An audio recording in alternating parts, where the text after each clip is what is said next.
What happens when a senator's wife gets caught drunk driving and then in the middle of her court hearing pulls out her cell phone and calls her husband for help? This 45-year-old woman is about to learn that some phone calls you can't make. Some positions don't grant immunity, and some husbands choose integrity over protection. Thanks for watching. Justice will win. Don't forget to like and subscribe for more powerful real-life courtroom moments. The story that follows this powerful opening is one of the most shocking and unforgettable courtroom moments people have ever seen, because it shows what happens when someone who believes she is above the law comes face-to-face with a judge who believes everyone must be treated equally. When Diana Crawford, the wife of State Senator Michael Crawford, walked into Judge Caprio's courtroom, she carried herself with confidence, almost like nothing serious had happened, like she was not the woman who drove drunk through a parking lot, smashed into a parked car, saw the damage with her own eyes, and then decided to escape without telling anyone. She believed this case would be handled quietly, easily, and politely because of who she was married to, but she had no idea that this day would shake her pride to the core. This case wasn't simple at all, especially because the car she hit belonged to 67-year-old Vietnam veteran Robert Martinez, a gentle and hardworking man who had spent the evening picking up medicine for his sick wife, who suffers from MS and cannot walk without help. His wife's accessible van was already in the repair shop, so the small Honda she depended on was their only means of travel, and Diana's careless actions took that from them in seconds. Security footage showed everything clearly. Diana's luxury SUV ramming into Robert's car so hard that the alarm began screaming. Diana stepping out, walking unsteadily, staring at the smashed rear end of the Honda, and then simply getting back in her SUV and driving away like nothing happened. She did not leave a note, did not call police, did not check whether anyone was hurt. She just left, believing she could outrun responsibility. A witness recorded her license plate, and soon officers were at her home, where the first words out of her mouth were, "Do you know who my husband is?" Her blood alcohol level was nearly twice the legal limit, and yet she acted as if the police were wasting her time. That arrogance became even clearer when body cam footage later revealed her telling officers that her husband, a respected senator known for fairness and justice reform, would take care of it. 9 days later, she entered Judge Caprio's courtroom with her well-connected attorney by her side, expecting privilege to protect her. Her lawyer even tried to request a private conversation to avoid public embarrassment, but Judge Caprio immediately shut it down, saying firmly that everything stays on the public record. When Diana tried to downplay the crash by saying the damage was exaggerated, the judge ordered that the security footage be played. As the video rolled, the room grew silent, and Diana's confidence began to fade because the truth was undeniable. Then came the victim's statement, the moment that touched every heart in the courtroom. Robert explained how he found his car broken, how he struggled to afford the $1,000 deductible, how his wife depended on that car, and how painful it was to be treated like he didn't matter. His quiet voice carried more strength than any argument Diana or her lawyer could offer. Everyone felt the weight of his words. Everyone except Diana, who still did not understand the seriousness of her actions. And then, in the most unbelievable moment in courtroom history, she reached into her purse, took out her phone, and started calling her senator husband right in front of the judge, thinking he would rescue her. Judge Caprio's voice became ice cold as he asked her what she was doing, but she kept dialing, saying her husband would explain everything. The courtroom gasped. For the first time, her entitlement broke the judge's patience. Instead of letting her talk privately, Judge Caprio did something no one expected. He ordered her phone to be taken and said, "If you want your husband involved, we will call him right here on speaker in front of everyone." Diana's face turned pale as the call connected to Senator Crawford's office, and within minutes he was on the line, listening to everything happening in open court. What he said next shocked not only Diana, but the entire courtroom.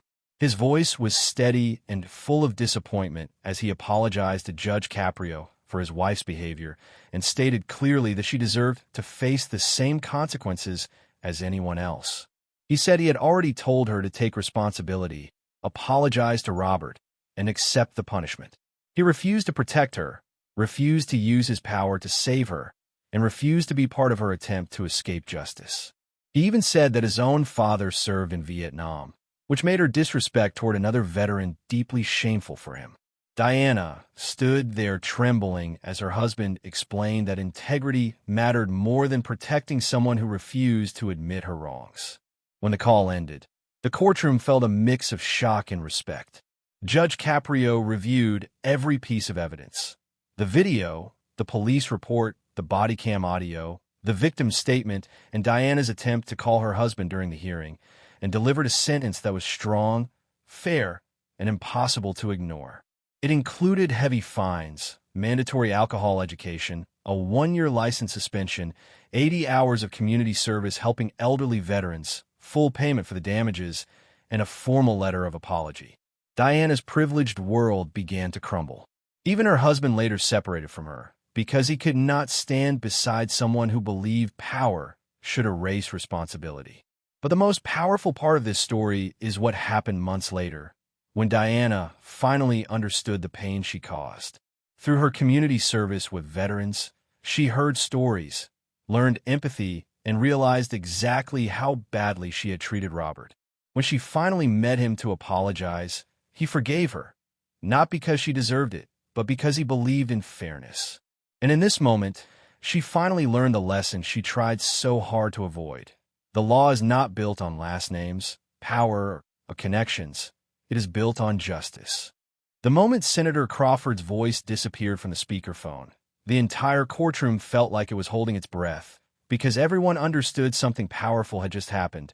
A man with real political power had refused to save his own wife, not out of anger, but out of deep respect for justice. And now all eyes turned to Judge Caprio, who sat calmly, watching Diana with a gaze that held both disappointment and firm resolve. And at that moment, Diana finally looked like someone who understood she could no longer hide behind her last name, her husband's position, or her expensive lawyer. Judge Caprio began to speak slowly, making sure every word reached her, the courtroom, and anyone watching the footage later, because he wanted everyone to understand exactly what this moment meant. He reminded her that she was not in court because of her husband, not because of politics, not because of her social circle, but because of her own choices, driving drunk, crashing into a veteran's car, leaving the scene, refusing responsibility, threatening police officers, and then attempting to interfere with live courtroom proceedings by calling her husband. He explained that the law exists to protect people like Robert Martinez, the quiet veteran who had been ignored, disrespected, and harmed, and that the law loses meaning if people with money or influence are allowed to escape it.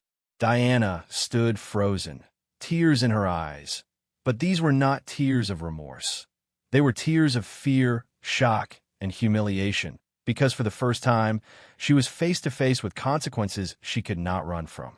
Judge Caprio looked down at the security footage again, describing out loud what he saw: a drunk driver walking around the damaged Honda, not confused, not panicked, but analyzing the damage calmly and still choosing to leave. He held up the police report, reading her blood alcohol level, and repeated that she was almost twice the legal limit. He replayed part of the body cam audio, allowing her own angry words to echo through the courtroom once again, reminding everyone that she had tried to intimidate officers using her husband's political position. And then he read Robert Martinez's victim statement again, adding his own thoughts, that Robert wasn't just another citizen. He was a man who had sacrificed for his country, a man who had never asked for special treatment, a man who cared for his disabled wife every single day, and a man who depended on the car Diana destroyed. Judge Caprio then shifted his focus to Robert himself, thanking him for his service and reassuring him that his voice mattered, that his pain mattered, and that justice would not forget him simply because the person responsible for hurting him belonged to a powerful family. The courtroom grew emotional because everyone could clearly see how unfairly Robert had been treated, a veteran left to struggle financially while the woman who caused the damage tried to walk away untouched. Judge Caprio then looked at Diana again, his voice firm yet calm, and told her something she had never heard before. Your last name does not give you permission to hurt people and walk away. Her eyes watered even more, and her lawyer stepped forward, trying one last time to soften the consequences, but Judge Caprio held up his hand, stopping him instantly. The silence in the room felt heavy, almost like everyone knew they were witnessing a message stronger than just a court decision. They were witnessing a lesson about fairness that the whole nation needed to hear. When Judge Caprio began announcing the penalties, the courtroom listened so closely that not even a breath sounded. He started with the DUI fine, then the alcohol education program, then the full-year license suspension, and then he added the fines for leaving the scene, failure to offer aid, and contempt of court for attempting to use her phone during the hearing. But the most powerful part came when he announced the community service. 80 hours helping elderly veterans with transportation, the same type of support Robert had needed the night she destroyed his car. The emotion behind that order was so strong that even people watching later online felt goosebumps, because it wasn't just punishment, it was education, reflection, and transformation. Diana looked overwhelmed as each consequence was listed, but the judge did not stop there. He added restitution, forcing her to pay every dollar of the damage she caused Robert, plus his deductible, making the financial weight almost $7,500. Her lawyer objected, calling it excessive, but Judge Caprio spoke over him with authority, saying the sentence was not only fair but necessary, because without accountability, there can be no fairness, and without fairness, the entire justice system collapses. Diana tried to speak, her voice cracking, saying she never meant to hurt anyone. But her words fell empty because her actions, her entitlement, and her refusal to take responsibility for 9 full days told the truth louder than she could. As she cried quietly, Robert Martinez stood up from the gallery, asking permission to speak, and in his gentle, respectful voice, he thanked the judge for treating him like he mattered. His words moved the courtroom deeply, and even Judge Caprio's eyes softened, because Robert had spent his entire life being strong, silent, and humble, and now the courtroom finally gave him the respect he deserved. Diana didn't look at him. She avoided his eyes, avoided his pain, avoided his presence, and simply let the officers guide her out of the courtroom, still crying but still unable to offer even a simple apology.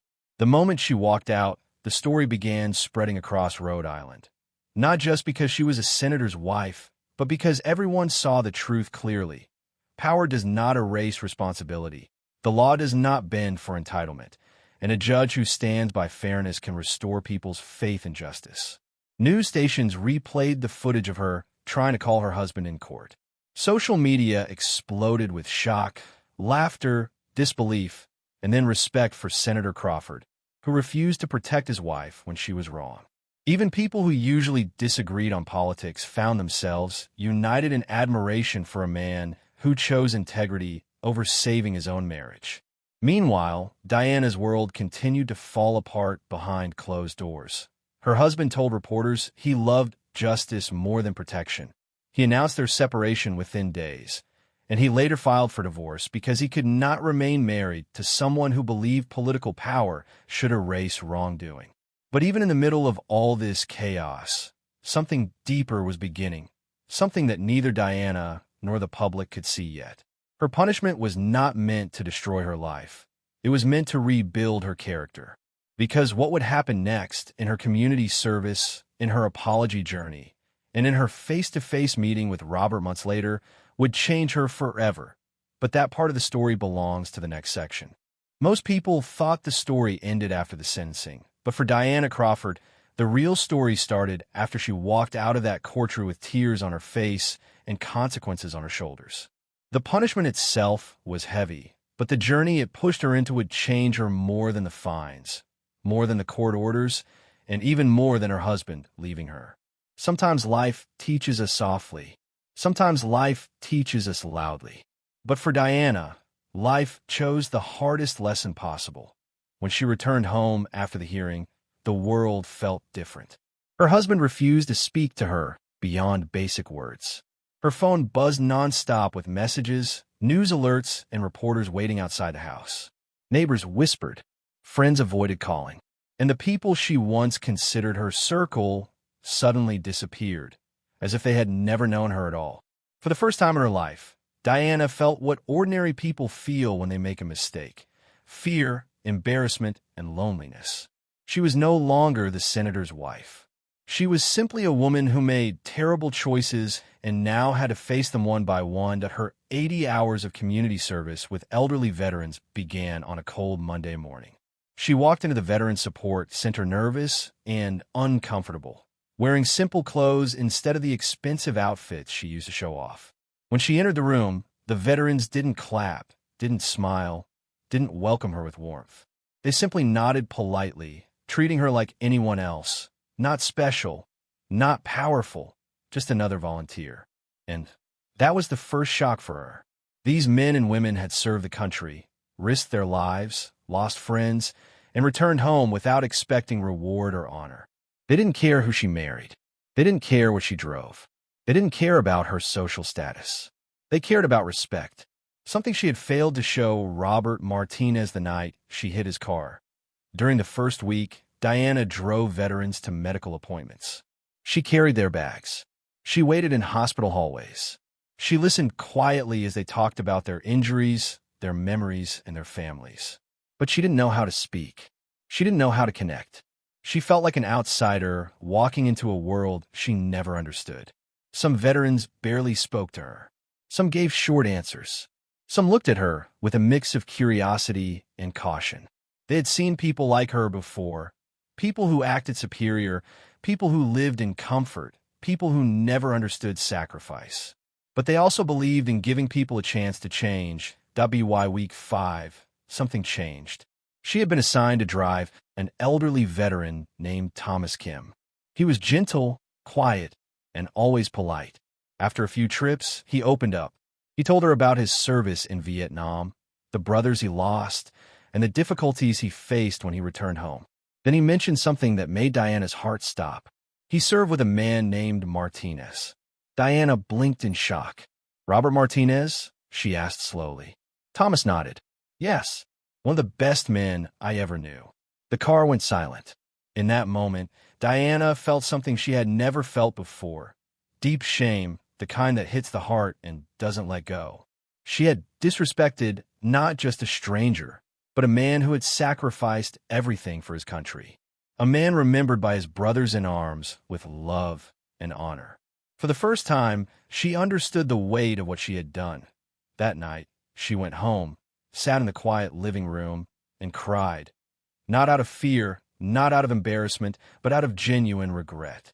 She repeated the words in her head over and over. "I hurt a man who served my country. I walked away from someone who deserved respect. I acted like he didn't matter." Those words broke her old self, the arrogant, entitled woman who believed she could escape consequences. Judge Caprio had ordered her to write 2 letters of apology.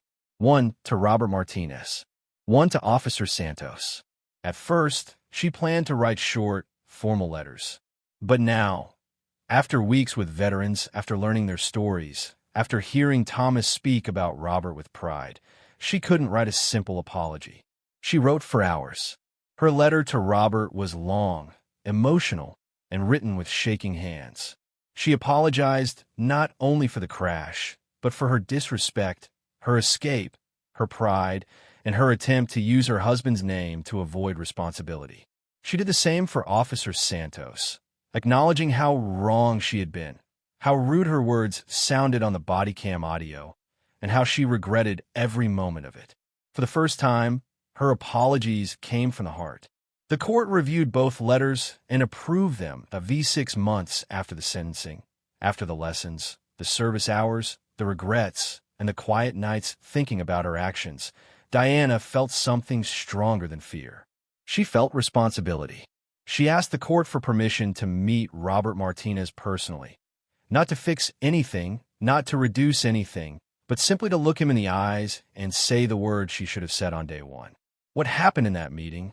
That emotional moment, that powerful conversation. 6 months had passed since the court hearing, and Diana had completed every hour of community service, every class, every order Judge Caprio had given. She had lost her marriage, her public image, and the comfortable world she once thought was permanent. But there was still one thing she had not done. The one thing that mattered more than all the fines and hours of service. She had never apologized to Robert Martinez face-to-face. Not through a letter. Not through a lawyer. Not through the court. She wanted to say it with her own voice to the man her actions had hurt the most. When her lawyer filed a request with the court asking for a personal meeting with Robert, even Judge Caprio looked surprised. He approved it, but with one condition. This meeting must be honest. No excuses. No blaming alcohol. Only the truth. For the first time, Diana agreed without argument. The meeting was arranged at a quiet coffee shop near the Veterans Center. Diana arrived early, nervous, breathing slowly, her hands shaking as she waited. She wasn't wearing expensive clothes, expensive jewelry, or anything that showed status. She came as a simple woman who had made a terrible mistake. Then the door opened. Robert Martinez walked in with the same calm, humble presence he always carried. He had no anger in his eyes, no bitterness, no pride. Just quiet wisdom, the kind only a veteran carries after years of seeing life's hardest truths. Diana stood up immediately, tears already forming. She struggled to speak as she sat down across from him. Her voice cracked. Her hands trembled. But she forced herself to say the words she had avoided for months. Mr. Martinez, I hit your car. I walked away. I acted like you didn't matter. I tried to use my husband's position. I hurt you. I hurt your wife. I disrespected your service.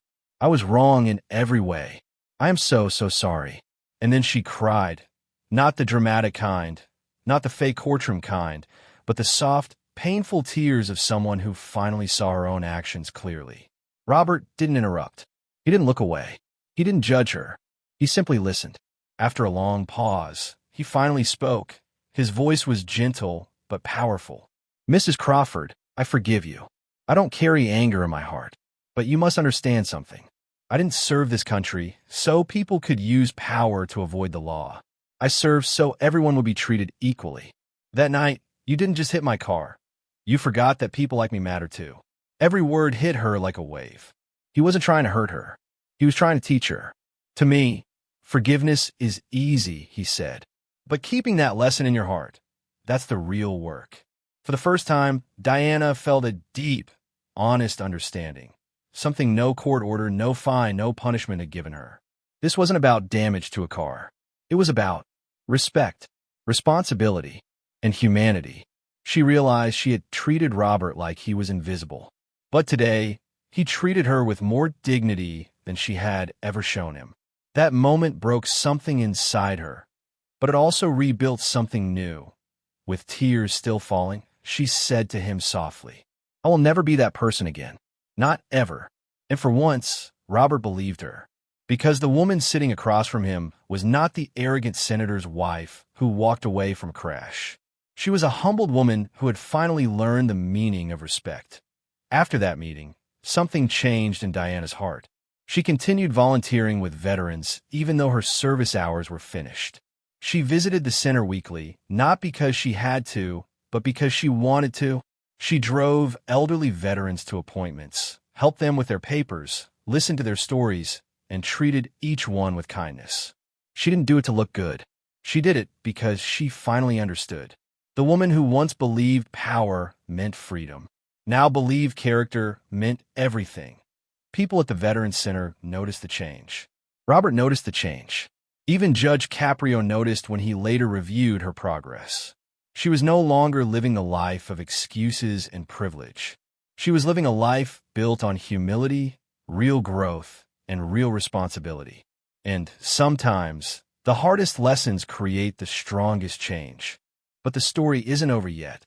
One full year had passed since that night in the parking lot. A year filled with lessons, mistakes, growth, tears, and transformation. Diana Crawford was no longer the same woman who once walked into Judge Caprio's courtroom believing she could control the system. Now she walked through life with quiet strength, simple clothes, and a heart that understood what respect truly meant. When Diana completed her full year of requirements, the court asked her to appear one last time. Not for punishment, not for judgment, but for review. This time, there was no expensive lawyer walking beside her, no perfect hairstyle, no proud expression. Instead, she held a small notebook with all her community service records. Every hour she worked, every veteran she drove, every person she helped. And when she stepped into the courtroom, something incredible happened. People recognized her, but not as the senator's wife. They recognized her as the woman who changed. She took a seat quietly, waiting for her name to be called. And when Judge Caprio looked up and saw her again, even he paused for a moment. She wasn't the same person. Her eyes were softer. Her posture was humble. Her presence carried peace instead of arrogance. He nodded at her gently, as if saying without words, "You did the work." As the clerk handed over the documents, the judge reviewed every detail. 80 hours of community service completed. 0 complaints filed. A perfect attendance record. Letters from veterans praising her kindness. A written note saying she continued volunteering even after her hours finished. Judge Caprio raised his eyebrows, impressed. "You not only completed your service," he said, "you gave more than the court required." Diana lowered her head, grateful and emotional. The doors at the back of the courtroom opened softly.